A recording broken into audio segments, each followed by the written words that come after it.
the same thing. How is she not famous? I ask myself that every single day. I actually suffer from a disease, a very serious condition that isn't talked about a lot, but it's important that we talk about it. I suffer from reverse anorexia. When I look in the mirror, I actually see a thinner person than is really there. If it wasn't for the intervention of friends and family, I would be standing up here in a pair of jeggings and a tube top.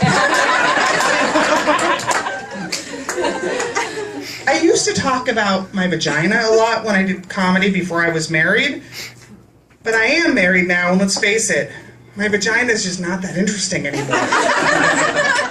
I mean, who wants to hear something like, so we put our daughter to bed, and then we went to bed, and then we had sex, and then we cleaned up, and then I went back to my TV show, and he caught up on SportsCenter, and then we went to sleep, right? Like, who gives a shit? Not funny at all. But there is one thing that I talk about that applies to every woman in this room, every man in this room, young, old, single, married, it doesn't matter. And it is the universal truth. Are you listening? Yeah. Yeah.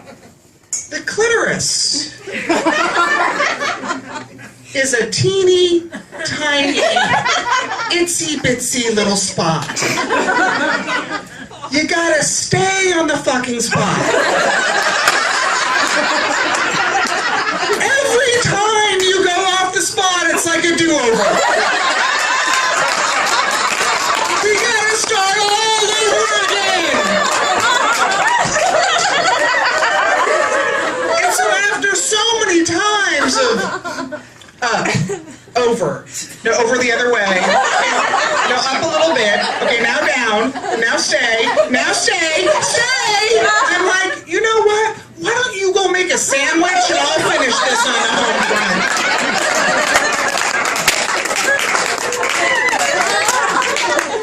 So I'm entering this weird point in parenting where my daughter is starting to figure things out about her body and what feels good and what doesn't feel good, and it's this weird sort of thing because you don't want to shame them and you don't want to make them feel weird about their body, but you also don't want them to teach their little friend how to make their body feel good, right?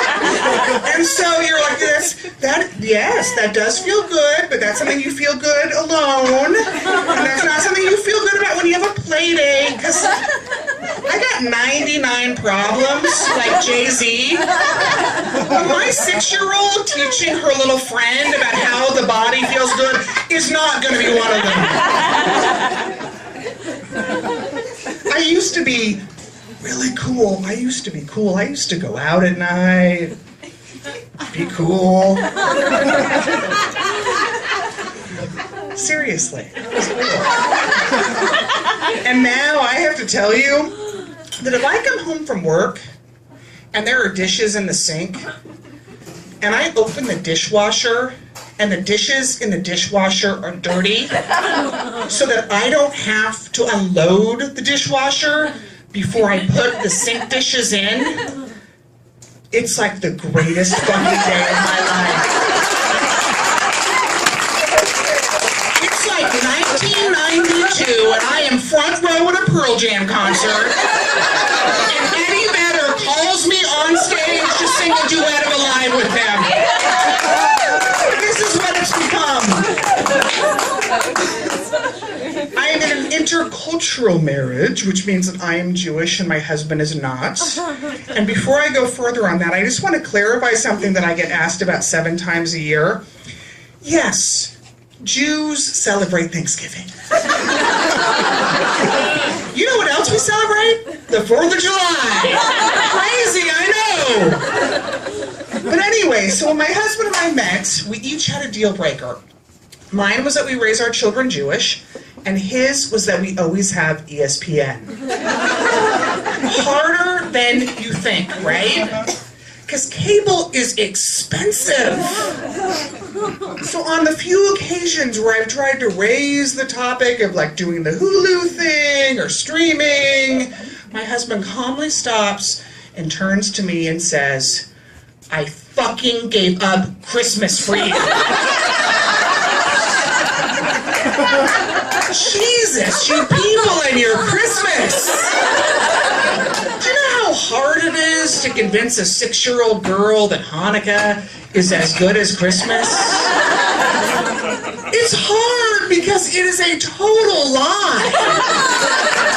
You have Santa and the sparkly tree, and we have the dreidel game, which isn't even really a game, and fried potatoes. I mean, and it's getting harder and harder by the year. Oh, by the years.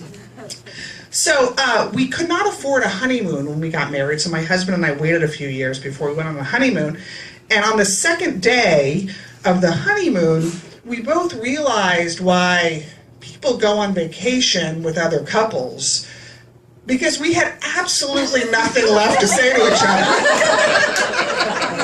I mean, date night should really be, let's go to a movie.